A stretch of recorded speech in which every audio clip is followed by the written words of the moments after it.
Yes, hello, folks. Welcome to the weekly Utd Podcast. I'm your host, as always, Phil Brown, joined with my excellent regular co-host and therapist, James Rhodes, of course, from Utd Muppetiers.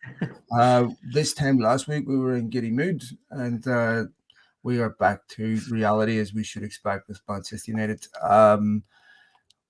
It's funny, mate. 1-0 is not a disastrous result, but the result is an imposter in this scenario, as Xavi once said, because it was the most one-sided 1-0, but for the reasons why United lost, we will cover on this podcast. But before we do that, how was your weekend? It was decent. Aside from that, it was actually pretty decent. Otherwise, had a good family time and all of that. And yours? It was not it wasn't a bad weekend. It was nice until, of course, United, of course, when I was watching United, there was boxing on the other TV, and thankfully that was a positive distraction for the most part. Watching United, so much to talk about today, of course. The performance itself, the fallout from the performance, some of the stuff which I'm sure you spoke to our individual this morning, or any of us who was giving some interesting updates on what's the latest there. Encouraging signs at the very least. We'll talk about that. We'll talk about what his views are on Ten Hag, or their views are on Ten Hag, we should say. We'll obviously look at Ten Hag fair and objectively, and we'll look at what we saw at the weekend. And to be honest, it doesn't matter where you sit on this debate, you have a good argument. Doesn't matter whether you say sack Ten Hag today, you would have a decent argument. Doesn't matter what you say you shouldn't, you would have a decent argument. Doesn't matter, because there's so many things that are plausible at this point that it's very difficult to single anything out and say it's definitely because of this, because of the absolute chaos at the football club. First of all, we'll talk about the performance at the weekend against Newcastle. United haven't scored a goal against Newcastle in our last 4 league games. They were trounced in the Carabao Cup 3-0. And, you would expect, 3-0 against Everton, there's a confidence-building result. They go out against Galatasaray and play, in my opinion, astonishingly tactically naive. And this is where I think Ten Hag does deserve some criticism. Goes out against Newcastle, and what we saw against Newcastle was what we saw against Spurs in the 6-1 game, against Besiktas away, against Leipzig away, against Liverpool away, against City away, Liverpool at home, City at home. And it's just, it's a defining trait of this football club over the last 10 years. Yeah, and as you said in the beginning on this, the thing that's important, I think, to take in mind is that we're not talking about absolute truths when we talk about the opinions and perspectives on everything that has happened, on the performances, on Ten Hag, on the players, on all of it. None of these are objective truths. They're just perspectives. And unfortunately, I think there's so much wrong that you can't solve it easily by saying, oh, it's just the one thing. It's just this. If only this was fixed, then, everything would be better. It's not. The Newcastle game was, I think, when you look at it as a whole, when I take it and try to box it up and say what was wrong, it was everything. It was absolutely everything. The effort levels were, of course, astonishing, which I'm sure we'll talk about, but they were terrible. Just to touch on that first, because I don't want to give anybody to get the perspective that this is something that should be brushed off or ignored. I don't care what your thoughts are on the manager. I have my own thoughts on the manager, on tactics, on perspectives. This is one of the problems at United that I do want to talk about later. You don't play for the manager. You shouldn't play for the manager. That's not who you're playing for.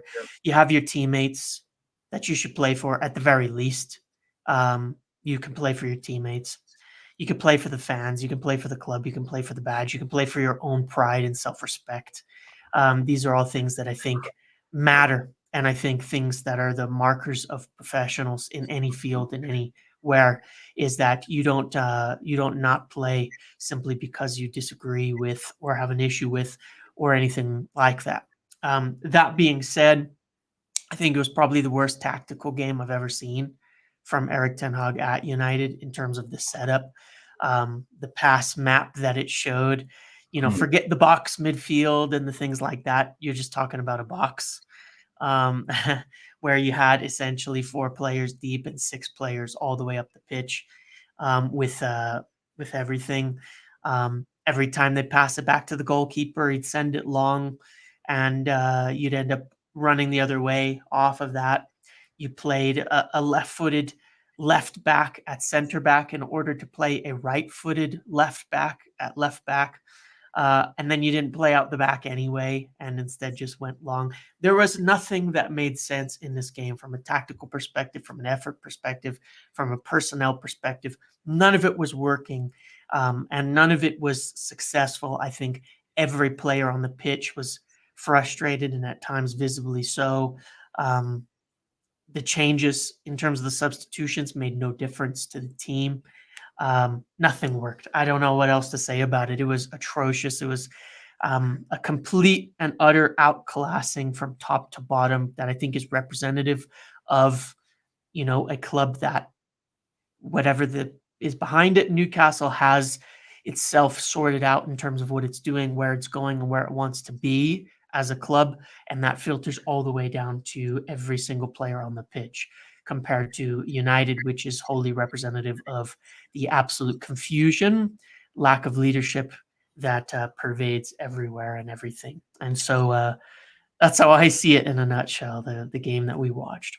The part that I'm confused about tactically with Ten Hag is when we looked at the Mason Mount balance problem in midfield at the start of the season, it was blatantly obvious that he was playing too high and United were getting exposed in midfield. So Scott McTominay is essentially playing that role now. Right? He's essentially playing the role that was defined earlier in the season that in a way United can't play. Because if you over possession, which they often do on a counter-attack, they're far too exposed. So Scott McTominay is a poor man's Mason Mount. He scores goals, but you would imagine you would have to argue that Mason Mount's technically better in possession. So that problem still hasn't been fixed. Away to Galatasaray, you're 3-1 up. Why are you trying to score a 4th goal? How can you? Both perspectives. Yeah, I mean the free kick. Don't get me wrong. Onana's to blame for 2, if not 3, of the goals going in. Right, but the passage of play that led up to those could have been avoided. Right. I mean, you simply cannot have a situation where the ball is given away on the edge of your box, the edge of the opposition's box, and the first time someone puts a tackle in is 5 yards outside of your box. And the guy that puts that tackle in is the guy that was ahead of the ball to receive it. Where's the rest of your midfield? I mean, it's such an obvious problem. And, Ten Hag at Holland always wanted to play with just one number 6 holding midfielder. And at United, he's not getting away with that. And this is odd to me because he clearly knows more about football than you, me, or anyone, right? He understands football, and I just don't understand how this is such an obvious problem. The performance at the weekend against Newcastle reminded me of a performance when Ranić was there, when United drew 1 each and Cavani scored, where they were absolutely awful, right? Against a really poor Newcastle team, to be fair. United say that Maguire one that goes in counts would have stolen a point. Same thing happened, right? And this is where I kind of give Ten Hag a little bit of the benefit of the doubt. No one is doing Ten Hag's job better for him and exculpating him from this than the players. When you go out and you don't do the basics, then it's very easy to blame the players and not Ten Hag. To me, if you're a professional, if I'm paying in to watch a professional event, there are certain things I think you should be guaranteed.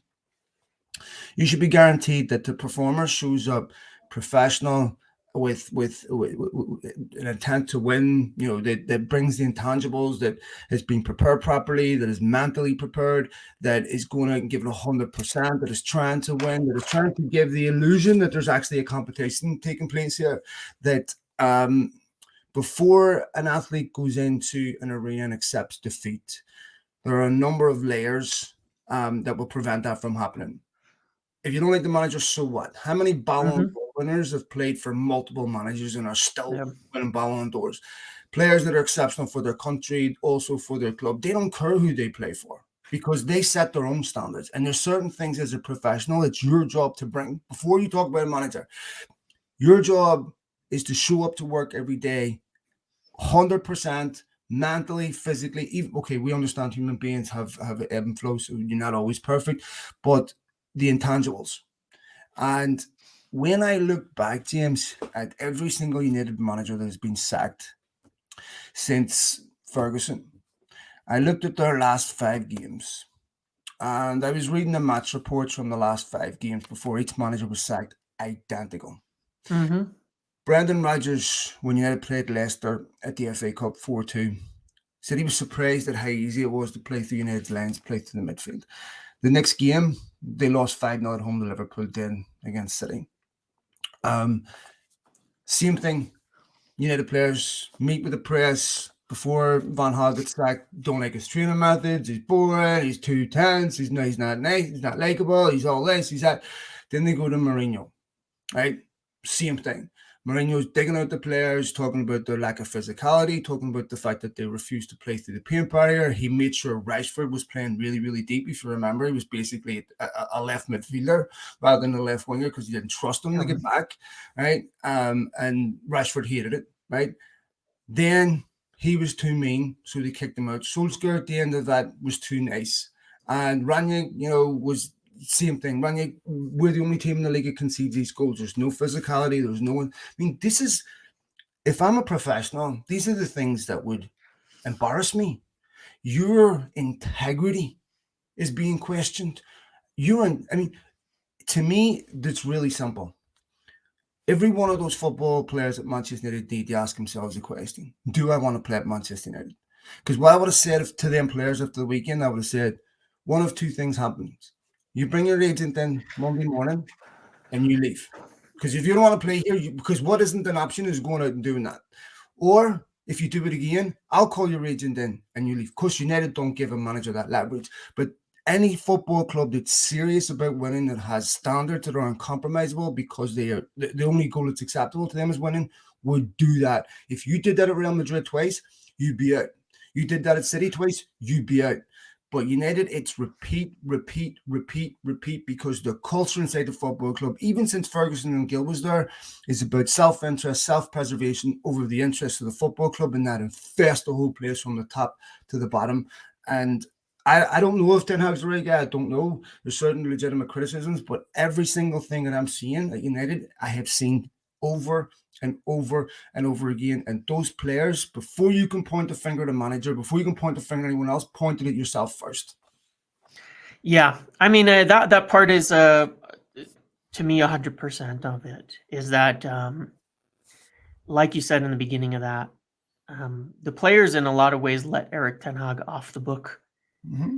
If they're off the hook, I should say, if they're not trying their hardest, if they're not working the hardest in the match and on the pitch. Now, there's something to be said, and this is where it's there's no absolutes on these things. There's something to be said for, in order to do your best, even from an effort perspective, one has to know what they're doing. It's very hard to put 100% into something when you're confused about.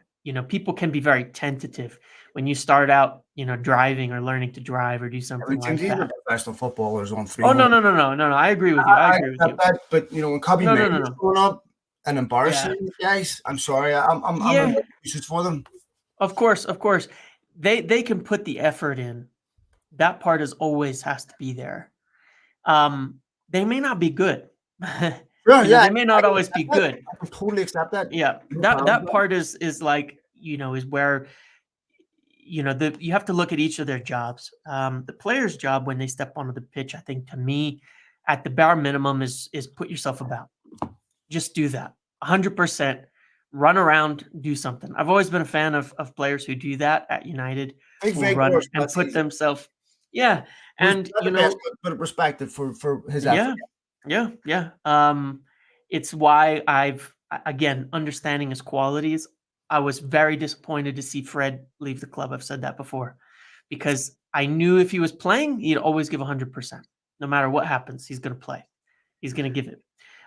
he leaves, okay? And you're left with a lot of players who don't do that in my perspective. You look at the moment at Harry Maguire, he's putting in. I can never say that he's not putting a shift in every time he's played recently, one of the few players to do so. Luke Shaw came in once again. I think he put in a good shift. I think those were two best players, Harry Maguire and Luke Shaw. I think they're the only two players who actually did a job during that game, frankly, and could walk away. Well, maybe not the only two, but I think there are two of a very few select players who could walk away from that game saying they did their jobs. So, you have that idea of it, is that the manager's job is to select the best team, put the plan out there that's going to work. I think that's failing and isn't working. The players' jobs are to put the 100% effort in and carry out that plan. They're not doing that either. So now you have a problem here. If the manager isn't doing their job, just from a perspective of this argument, and the players aren't doing their job, who's making sure both of them do their job? Nobody. Nobody is. 100%. Nobody's doing that at Manchester United, and nobody's been doing it for the last 10 years. There is nobody who is making sure that happens. I was speaking about this with some people in terms of my perspective on this, and it's sort of like, I think that Erik Ten Hag has done a pretty poor job on certain things, but at the same time, I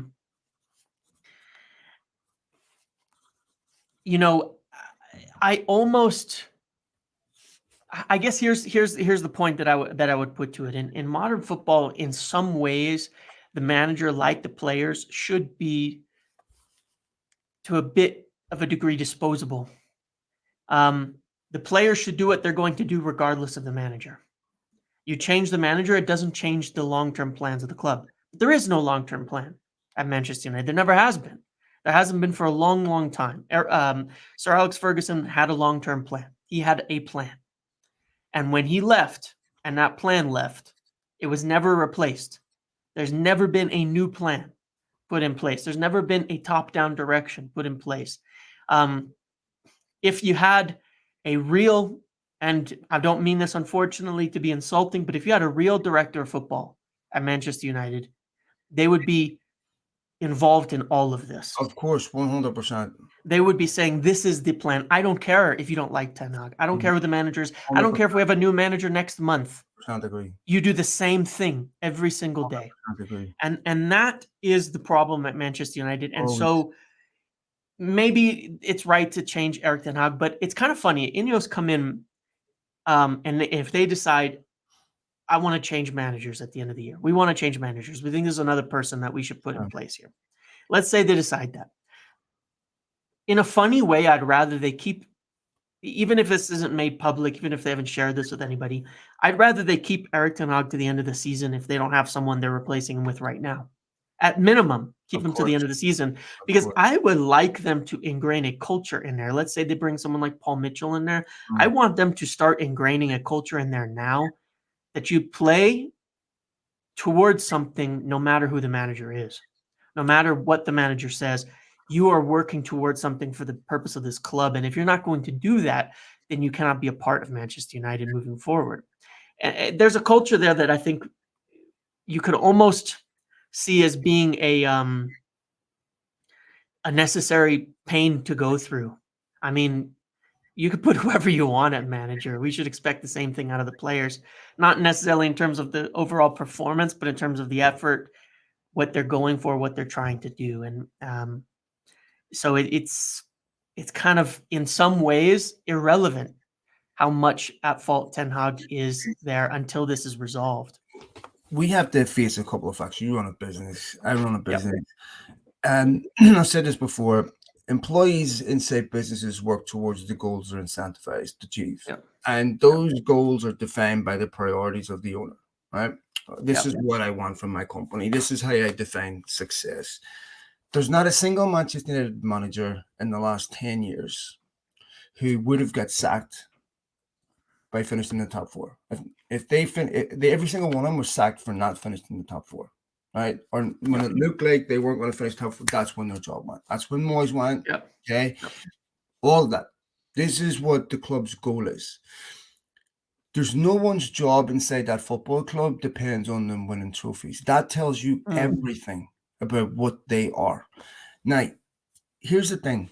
If you're a football club and you no longer buy at the top of the market, okay, and you're buying players that you want to develop, okay, you have to accept a couple of things. One, it's not realistic to expect to win championships when you're a football club buying potential, okay? Two, if you want that from your club, you have to have the best coaches, the best setup for development, the best everything. The problem with a massive club like Manchester United is their history is an albatross around their neck. So their fans and everyone else want them to win right now. But the problem is they don't have the players to do that. If you look at the players that played against Newcastle, not one of them have won a Premier League. Not one of them have won a European Cup. Not one of them have come close to winning anything on the international stage, and none of them are close to a Ballon d'Or, right? This summer, Erik Ten Hag signed Onana, all his. Mason Mount, a guy that played 9 Premier League games last season that is now constantly injured again. A striker that couldn't play 90 minutes for 2 months, who scored 9 Serie A goals, whose backup hasn't been able to complete 90 minutes in 3 years. A left back that Tottenham weren't even going to register. A free transfer at centre half. And Sofian Amrabat, a lone midfielder at the lowest price possible in the market on the last day of the window, because the only other club that was interested in him was Galatasaray. United's last game of the Champions League is against Bayern Munich, a team that won the league last year and almost offended that they only won it by a goal. Signed Harry Kane, right? I had signed Kim Min-jae. United in those positions, like I said, signed Johnny Evans on a free and signed a young kid that is nothing but potential, who still has yet to score a Premier League goal. So the question is, looking at how United buy, it's not a football club trying to win the league. We want to win the league because that's our expectation as Manchester United fans, but nothing inside that football club is geared towards that. No functioning football department is geared towards that. It is an aptitude, and none of these departments are set up in such a way as to make sure that the club achieves that objective. It's not even a good football club to develop young players in, because at clubs like Brighton, where young players develop, they're allowed to be inconsistent. They're allowed to make mistakes without massive scrutiny being put on them. But at United, you don't get that. So they're at this massive football club that are lost their identity because they can no longer afford or no longer want to buy the top players to win the titles. And these kids, Garnacho and all that, magnificent talents, Manu, as soon as they have a bad game, they're slaughtered, they're this, they're that. The negativity is unbelievable, and they don't have the quality around them to help them. And so this is a football club that has a serious crisis on the inside, because the owners don't care what you and I care about. They care about making sure that football club is profitable, or making sure it's in a position where they can sell it. Yeah. Even if you look at the managers teams, right? Just quickly. Yeah. Was David Moyes a top manager? No. When was the last time Louis van Gaal had won anything at club level? Yeah. Right? Mourinho was definitely on the way down. Yeah. Yeah. Solskjaer, clearly not a top manager, right? Yep. Ranić hadn't managed the club in 10 years, or at least that. And Ten Hag's a maybe, right? He had a couple of good years at Ajax, but so did Frank de Boer. You don't know. So United, if you look at what they've been doing, nothing remotely related to trying to win trophies and going all out to do it. It's always been patchwork here, patchwork there, patchwork here, patchwork there. And that's exactly what's been going on over the last couple of years. Yeah, for sure. I mean, even on the manager front, Jose Mourinho, the right time to hire him was right after Sir Alex retired. Yeah. There was some talk of it back then, and he was right at the top of his career, and they didn't. They went with a different way, and then they got him too late. And they've done that with plenty of players too. You buy Casemiro 3 years too late. You buy Varane 3 years too late. You do all of this late. It's always late. It's always at poor timing, and it is that top-down strategy that's just wrong, and it pervades everything. I think that that Erik Ten Hag has many issues going on right now, but if he's to lose his job, it should be for understandable reasons and nothing to do with players don't like him, players this and that. At the same time, to look at some objective truths here as well, or lack of objective truths here. There's not necessarily 100% truth in many of the stories that get written about the dressing room and things like that as well, in terms of what comes out there. There was a lot of stories under Ralph Rangnick, and the majority of them were coming from one person that made it sound like it was everybody. And that happens too. Sure. But the issue with player power is a challenging one that I just want to discuss as well from a more of a theoretical standpoint. I was hugely disappointed with the way that the Jose Mourinho and Pogba situation played out. It's interesting. You have Nemanja Matic. It's come today. He gave an interview in Serbia on a podcast and talked about how there was players who were late all the time, and named specifically Jadon Sancho, which we know about, and Pogba. It was well known by players, coaches, and staff that Pogba was one of the laziest players in the United dressing room, and the standards for what he brought were extremely low. Jose had a couple public kind of bust-ups with him. He's a player who asked to leave, and essentially Jose Mourinho was sacked for Paul Pogba at the end of the day. In essence, when you have a player who publicly challenges a manager in the way that he did, and publicly goes against him in the way that he did, similar to what Ronaldo did with Erik Ten Hag, in some ways, by not getting rid of said player, you've completely killed that manager off in the dressing room, because there is still a degree of authority that they need to have happen. And I was hugely disappointed in that. And I think that getting rid of Ronaldo strengthened Erik Ten Hag's authority in the dressing room in a positive way last year. I think it was the right decision, the way that was all went, that all went about, even though, again, it should have been done during the summer. It should have been done during the summer, and he should have been replaced. And instead, it was dragged out till it was too late, to where the only option they could do was bring in Weghorst during January as a replacement. So they still go about it the wrong way. But it is a balance, and again, it comes down to haphazard decision making, because you don't have a leader in the above the manager. So when I say the manager isn't doing their job, the players aren't doing their job, who's in charge of all of that? And that is where the leadership is severely lacking, because otherwise the decision becomes financial. And Pogba was kept because of his financial, of course, because of the financials of it. Ronaldo was kept during last summer because of the financials of course. it. And so if you go coach and players and all of that, and there's nobody here as a CEO who's a football person, or a director who's really running the show and given the authority to do so, then it just goes all the way up to the board, and they're going to make financial decisions, which is what the Glazers do. They make financial decisions. Why do they make financial decisions? Because that's how they're incentivized. That's how they're valued. Yeah, that is what exactly. That's what they care about. But I don't blame them. They're working for the Glazers.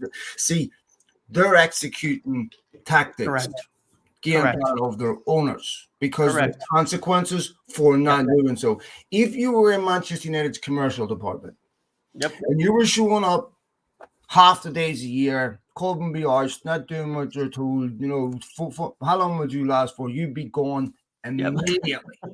They would not tolerate that at all. That's because of obvious reasons, because that's their priority, right?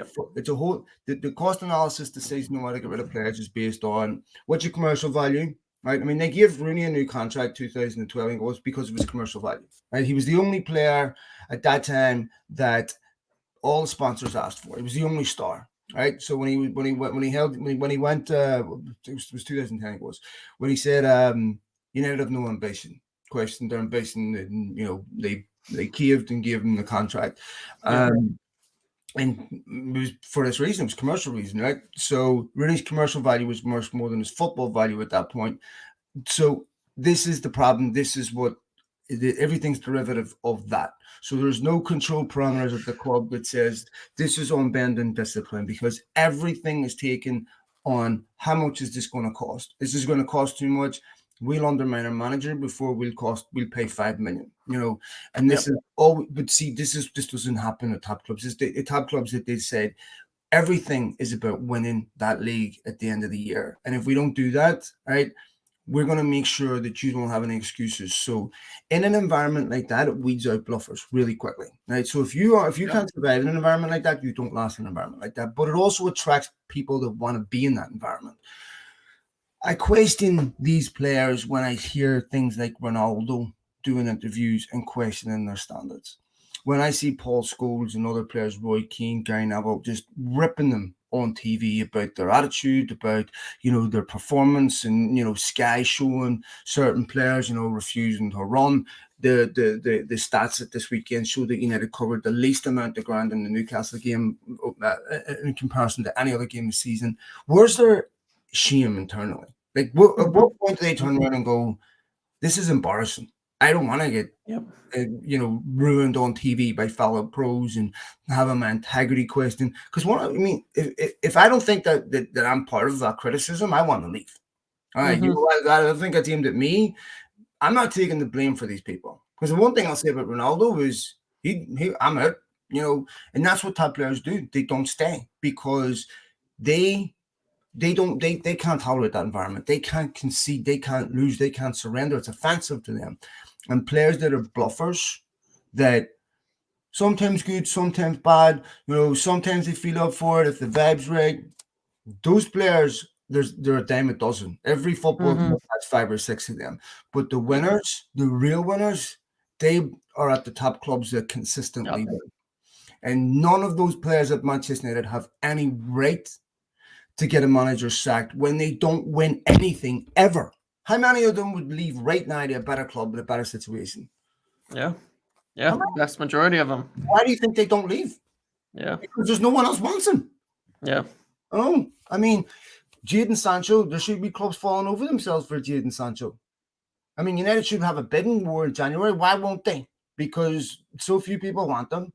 How many? I'm serious. Like, maybe 3-4 players on that team, if they really wanted to leave, would have top clubs still interested in them. Yeah. No. Yeah, there's not many. United couldn't sell McTominay and Maguire this summer for more than 30, 40 million. These are players that are starting every week for United. Why? Yep. Why can't they sell them? Why isn't the big club saying, do you know what?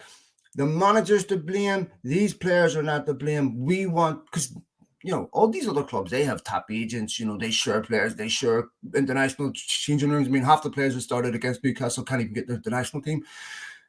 They will know everything that's going on at football clubs.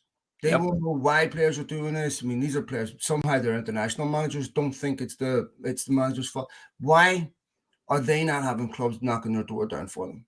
To me, I think that for these United players, I'm sick and tired of giving them an out, because they will go to Anfield and find it really easy to convince themselves to surrender, because they've already got an excuse. They've already blamed it on someone else. Anthony Martial should not be on a professional football pitch, James. Yeah. No disrespect, that guy. He's not the most enthusiastic lad in the world anyway, but I rarely see the lad break a sweat, break a jog. But to me, this is more of an indictment on Manchester United than Anthony Martial or Erik Ten Hag. Why is he there? How many other Premier League clubs would Anthony Martial's team get into? He's there because nobody else wants him. And this is the problem, right? And Sevilla took him on loan, sent him back, said, nope. Nobody, United will cover his wages, we'll pay. Nope. No one wants him. No one's even want to take a risk on him, because you shouldn't be on a professional football pitch. And when you can't press from the first line and they get out that easy, you're under pressure everywhere else, especially whenever you've got Garnacho and Rashford not willing to track back. But I just think this spreads right throughout the team. Anthony Martial should not be starting for any Premier League team, never mind one that takes serious, finished in the top 5, 4. Yeah, absolutely. Yeah, that is the case, and like I said, it is all about the standards across the board, and the overall plan that we're seeing symptomatic of it. It's all symptomatic. It's all symptomatic of the core problems that exists, and and hopefully, we've said this before, but I think, unfortunately, changing the managers as we've done in the past even appointing directors in the way that we've done in the past, making transfers that we've done in the past, it's all cosmetic. It's cosmetic changes. It's new paint, because underneath it, it's still a crumbling, edifice. The infrastructure, the structure, the setup, everything's wrong. And so I can only hope that, and I understand that this has caused instability among staff, coaches, players, things like that, in terms of not knowing their future. But the only thing I can say is it's too bad. That this is kind of the death throes of something that is going to change at its core now.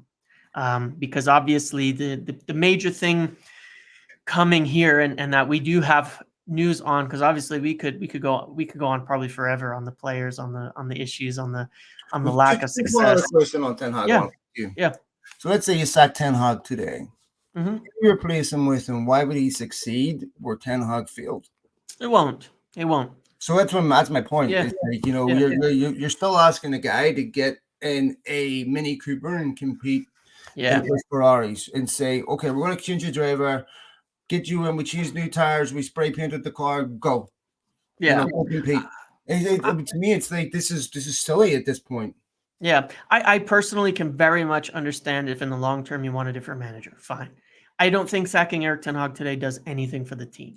I don't think it improves the club. I don't think it's going to make the season better. I don't think interim managers work either, for what it's worth. I think they're usually a disaster. The best possible example was when Ole Gunnar Solskjaer came in, and by the end of the season, it still collapsed, and he missed out on top 4. Didn't win anything that year.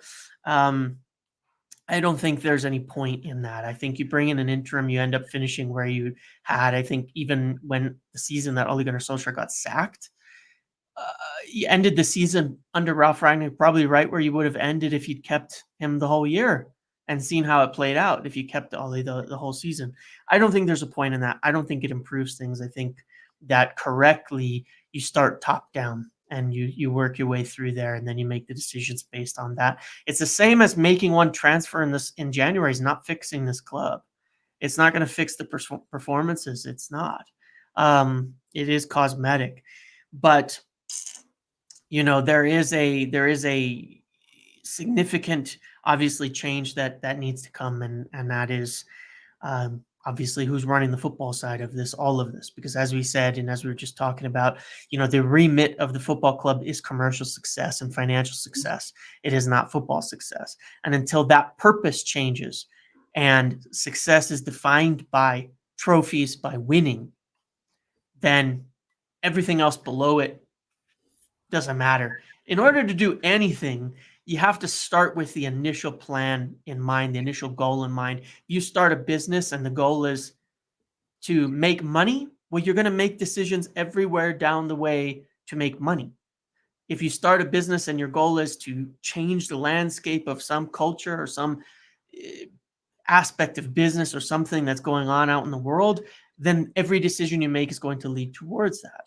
And if you start a business and you want to make money by having the best product in the market, because you take pride in the product and the finished goods, then you have a much more sustainable business model, because you'll invest more in research and development, you'll invest more in people, you'll invest in all the other things. If your goal is just to get a product on the market that you could profit off, then you won't do those things, because you're not really concerned about how good the product is. You're just concerned that it can be sold, right? You have no pride in finished good. You really don't care if someone thinks it's great or someone thinks it's mid. Doesn't matter, just as long as they pay for it. That will always be reflected on what you see as the final product. What goes on the market will be reflected about what went into it. So when you're asking someone to run a company that is just trying to get a product on the market and be sold, and compare the final quality of his product with someone who's running a company who is every resource is poured into getting the best product on the market, we really shouldn't expect that those people to compete, because they're maybe in the same industry, but they're not in the same market. Yeah, and of course, unfortunately, this is the problem with football, is what Ed Woodward said about there's no real connection between the success on the pitch and their financials. It means nothing. is disconnected, and United as a brand are going to make enough money kind of no matter what they put on the pitch. And so that has to change. And so obviously, this is the main story, and I think we have a few things to talk about on this now. Obviously, alongside, there was a story from Kleiman this morning that the Jim Ratcliffe bid for the 25% of the club is set to go through and be announced next week. I think on last week's podcast, they said that Sir Jim was on holiday through about the 9th of the month. And so I could see it going a couple more weeks till beyond that, because it's not at the stage in which you have these major negotiations going on and the deal is in any sort of real danger or anything like that. It's simply a matter of the complex legalities that go into finalizing the whole thing and putting it all together. And I think that, we got information kind of backing this up on our side as well for some time now, but through this morning too, right? Mm-hmm. So I do believe that the deal will go through or be announced next week. When you look at it, I think, if I'm not mistaken, if I understand what has been said, I believe it's already been approved by the Glazers, the offer itself. Yes, that's what I was told. Because that's not the last thing. The offer previously went to a vote multiple times.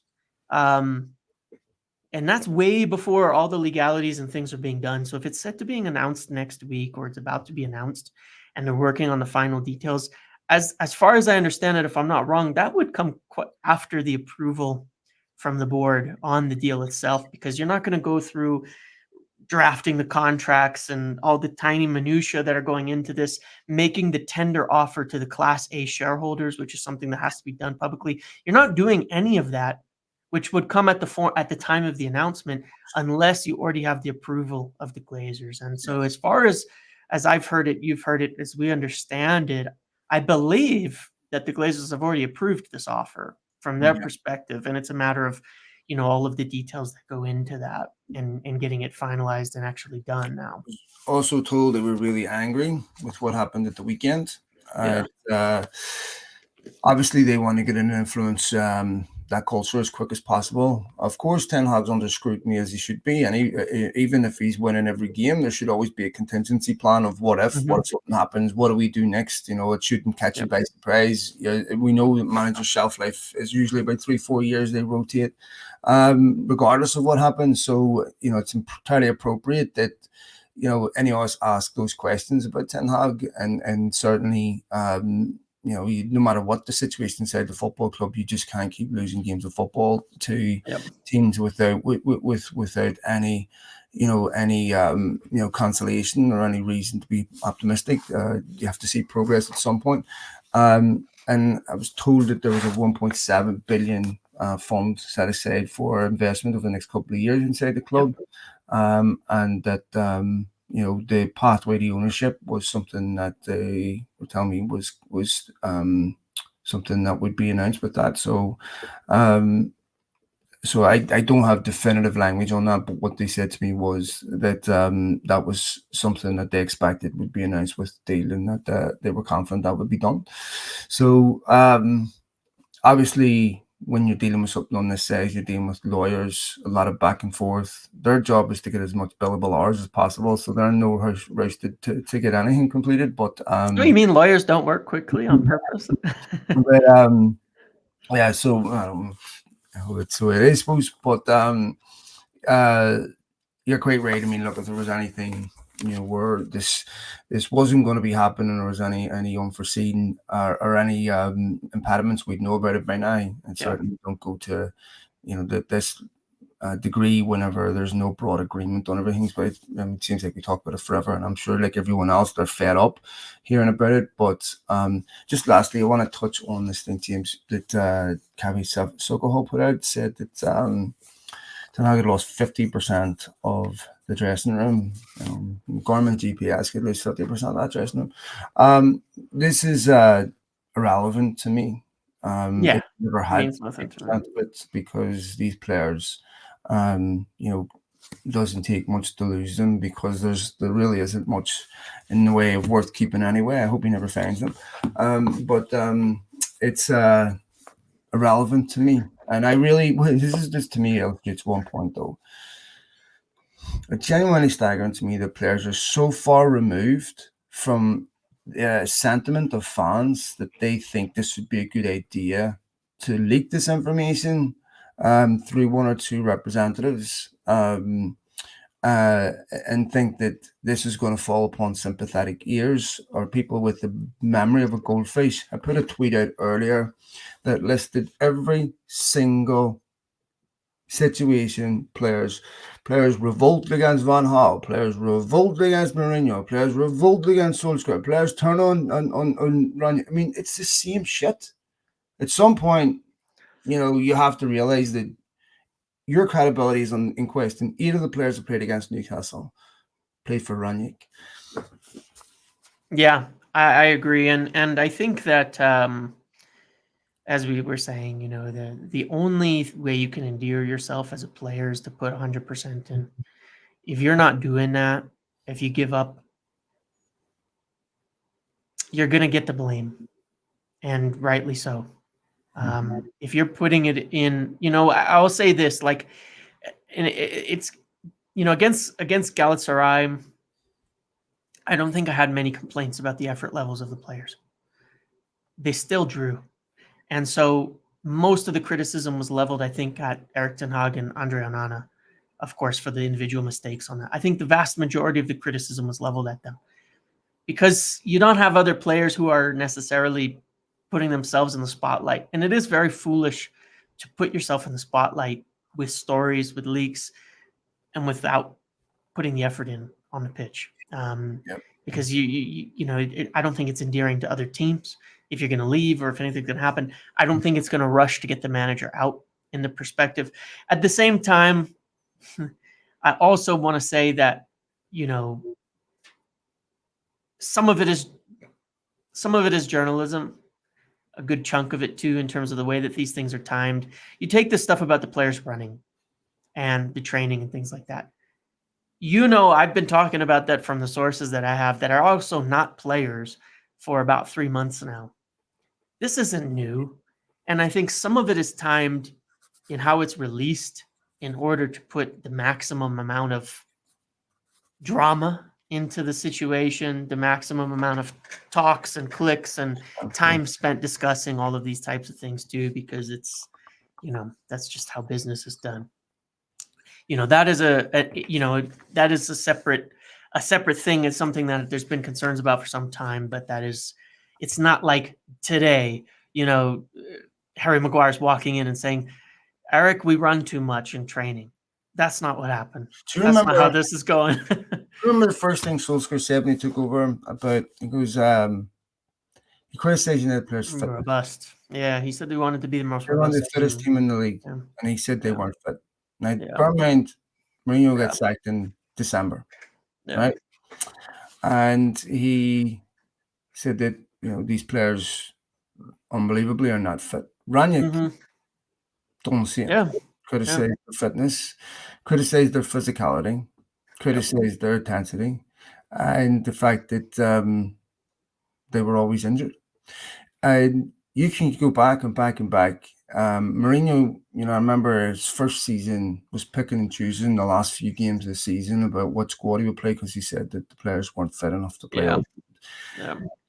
And these are consistent criticisms that follow these players throughout their careers about not being fit, which to me again is a basic responsibility of a professional athlete. Right? You're not going to coach these players how to play football. Okay, you're not going to teach these players how to play football. By the time you get to this level, okay, you're not working on ball skills. You're not dribbling through.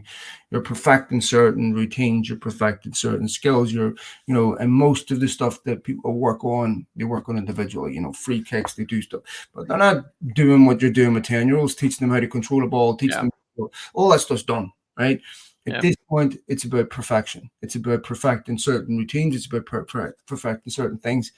But in terms of the objective stuff, being fit, I mean, to me, that's a basic responsibility of a professional footballer. And first thing Ten Hag does when he comes in, just like Solskjaer, just like Mourinho, just like Ranić, after Brentford, you're not fit. Yeah. Right?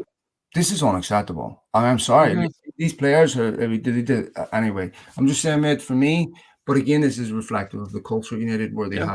have no tolerance. And you're absolutely right. There should be a director of football in there above Ten Hag going. He whether he goes or not is irrelevant to your future. Yep. Okay, your Correct. future and Correct. what happens next to you has nothing to do with him. So Yep. you think that it's you? This place isn't big enough for both of you. If he goes, you go with him.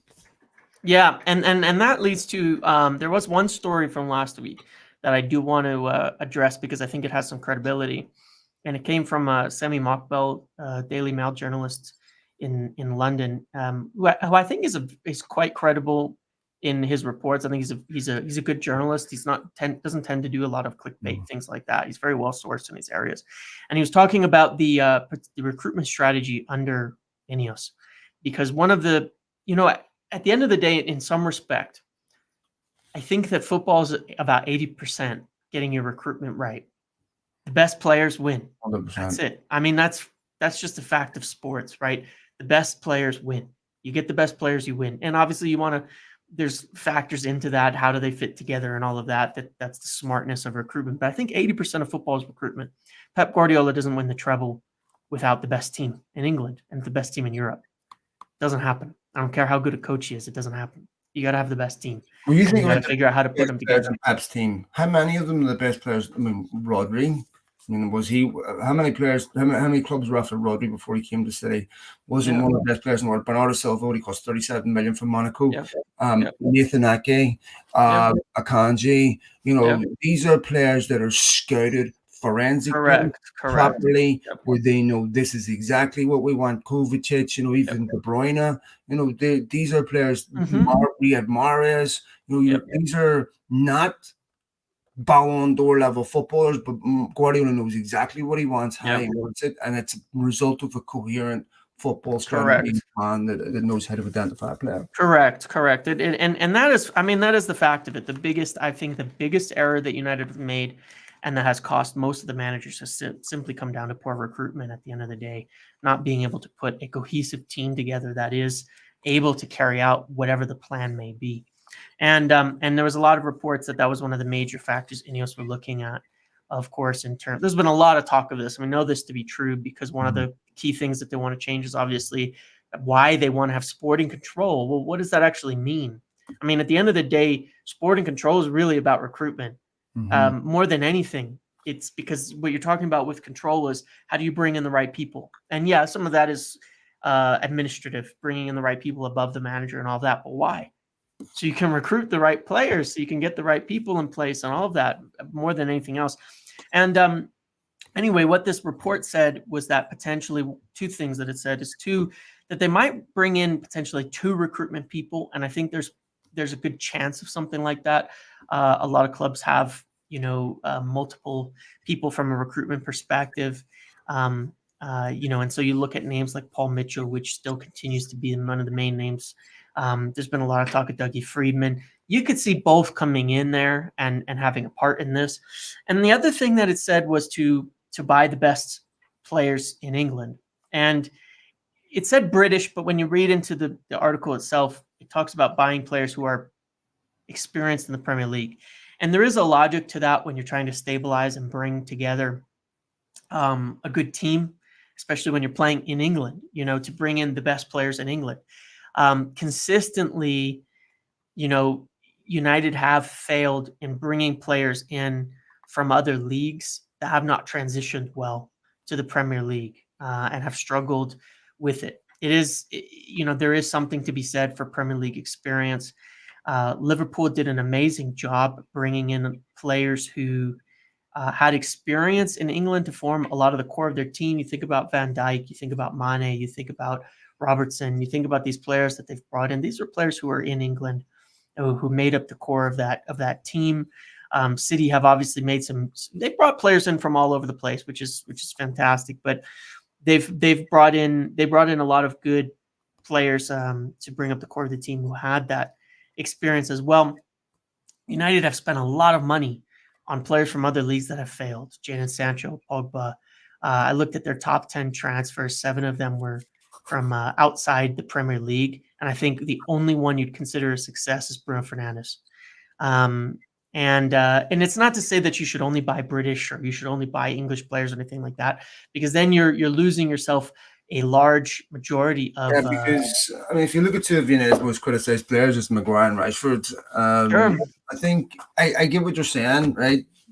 One of the things I don't like about this is it goes back to this whole we need people that's going to get the club or United DNA. Yeah. Matt Busby had never worked at United before. Yeah. They didn't have United DNA. Yeah. To me, I think a winner's a winner, right? To me, I think there's nothing that's descriptive about an English guy that defines him as someone that's better for United. I understand Premier League experience is very important because it is a difficult league to adapt to. But, I do think that Jude Bellingham didn't have La Liga experience, right? I still think one of the reasons why United fail is because they don't buy the best players in the world. So there's always a major risk attached to these players, maybe, right? And so I think that if you look at some of the best players in the Premier League, they have a lot of them have come from abroad. Right? De Bruyne, Salah both had Premier League experience by the time they came back, right? So, but even Cantona and all that, I totally take your point, and there's legitimacy to a lot of that. But I think also you look at people like Drogba and players like that. I think if you buy the right players, you scale properly. Then, but the problem is that because United don't do any of that, the probability of failure is high. And it's not a football club that's designed to nurture players because of the way they treat them. Well, and I think that's kind of the point is that you want the right balance of these things. Yeah. One of the things where, one of the criticisms of, say, bringing in someone like Paul Mitchell is that he's not necessarily been a director of football at a top club like City has, But when you take someone like him, you say, well, what did he do well? Well, he was the guy who was able to find these talents from other leagues, from other countries, from places like that before they were the big name. And I'm not saying just super young players that wouldn't develop at United and bring them in. Dougie Freedman, the same. You look at some of the players who are Crystal Palace. There's 3 players. I mean, there's multiple players at Palace that today United could sign that would be better than what they have right now. And you brought up this point. He's never worked for a club that's actually won their division. So he's brand players for developmental teams. Leipzig, right? Monaco, people like that. They're bring a player in, develop, sell. Bring a player in, develop, sell. And if we happen to win trophies, fine, right? So I think it was Ibrahimovic was saying it's a whole different thing managing young players, developing young players, and dealing with the top players in the world. Because that's a whole different thing. And so this is where United have got to figure out what they are. I mean, they've always balanced that well. They've always been a club that's played youth, that's developed young players, and some supplemented that with some of the best players in the world. But I have concerns about, Siki Bagura came from Barcelona. They bought the top players in the world. They knew exactly what they wanted to do. And to me, I'm not going to get excited about Paul Mitchell because he's a shiny new toy. I still think it'd be better than anything that United have had before. But there's another aspect of this where these people are unproven too. Yeah, correct. And I think that at the end of the day, it comes down to a consistent strategy can be sensible. It's pretty easy, I think, to identify the best players in England. The best Premier League players. You don't need a proper director to do that. And if the strategy is let's buy the best players in the Premier League and let's utilize, Paul Mitchell or whoever it may be to identify the best upcoming talents as well from around Europe and at least bring together a cohesive strategy on that, United will be far better off because they have the resources to do something. And so you can kind of piece together what the strategy may be, and whether it's the best strategy will remain to be seen, but it's a hell of a lot better than what's been being done. And you can kind of see the picture that's coming to play there, as well as with, Jean-Claude Blanc. I think one of the obvious positives you have there is he is somebody who has a track record at the biggest clubs in Europe. Juventus, biggest club in Italy, PSG. He has a record of these things. And so, at the end of the day, the results will speak for themselves when they come into play and make these things happen. But I think this is where United are at, is to say, let's put something into place here that's gonna work. Let's put something into place here that's cohesive, that's top down, and see if we can't make this happen here. I mean, not every director of football has had to have, similar to coaches, has had to have top level experience. Julian Ward, Michael Edwards, they didn't have winning experience before they helped Klopp build what Liverpool is today. It's simply about having a solid plan and sticking to it. And they did a really good job, I think, specifically as a model, more than Manchester City. I completely agree. Liverpool did an amazing job in that model, where they did buy a lot of really good players in England, but from also around Europe, without ever really chasing the stars. And they built something incredible with that. And I think that's more duplicatable. And then you look at what Arsenal are doing right now under Edu with them, and they haven't won anything yet. So time will tell before he heaped too much praise on them. To be fair, I mean, yeah, Arsenal it's way better than it's been for a decade. I mean, we'd be happy to be performing like they are at the moment. Yeah, this is the best Arsenal since Wenger. You're right. Absolutely, and it's the same strategy. They've bought a lot of the top Premier League players. They bought Declan Rice.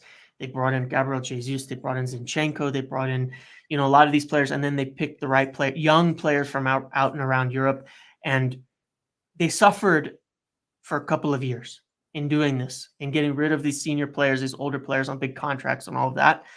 But it's starting to pay, dividends for sure. And I think that that's one way to look at it. Aubameyang out, all those players showing up late for team meetings, all that. You know what? There's an uncompromising discipline. If you don't like me because I'm enforcing discipline, then go somewhere where there's no discipline. Okay? There's clubs out there that'll let you do that, but we're not going to do that here. That's what turned it around for Arsenal. Yes. Arsenal were perpetually in the position United were in, just trying to get top four and missing out. Weak players, constantly bullied, some talented players, a couple of smatterings of young players from their academy, and just the same thing over and over again until they decided that, we're going to stand by our manager, because let's be honest, Arsenal players wanted Arteta out, fans, everything. It's not just about standing by the manager, it's about standing by uncompromising principles at the football club that's going to lead us to our decisions. So that we aren't, because you see, if you have uncompromising principles, you aren't confused about what to do with Mason Greenwood, you aren't confused about why fans have a reaction to Arnautovic or the Premier League. But when you're constantly trying to make money and forget about that, then you end up in these situations. So when United make those changes and adhere to those principles, which hopefully Ineos will bring, then you will definitely see dividends. And look, City are catchable.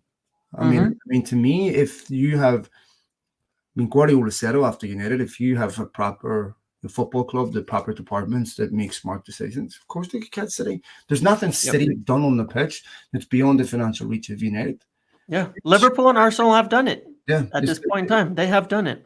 Yeah. So anyway, we did have Chelsea at the week in midweek prediction. It's at home, which helps. Chelsea obviously have struggles of their own, but you also know that Pochettino was going to want to do what he does against United, so I expect he'll play pretty aggressive. I think it'll be a pretty open game. I think it'll be 2-2. I think it'll be a 2-2 draw. We'll see. Okay, we'll leave it there, mate. Take it easy. Thanks, folks. Yep. Thanks for all of you for downloading the podcast as always. But, who knows where we'll be next week on this emotional roller coaster. Hopefully with next week, no later next week, we'll have something on this Jim Ratcliffe thing, because my God, do you need that before Liverpool? We will see. A big, tough games coming up, so we'll see. Hopefully it doesn't get any worse. All right, man, take it easy. Thanks, James. See you later.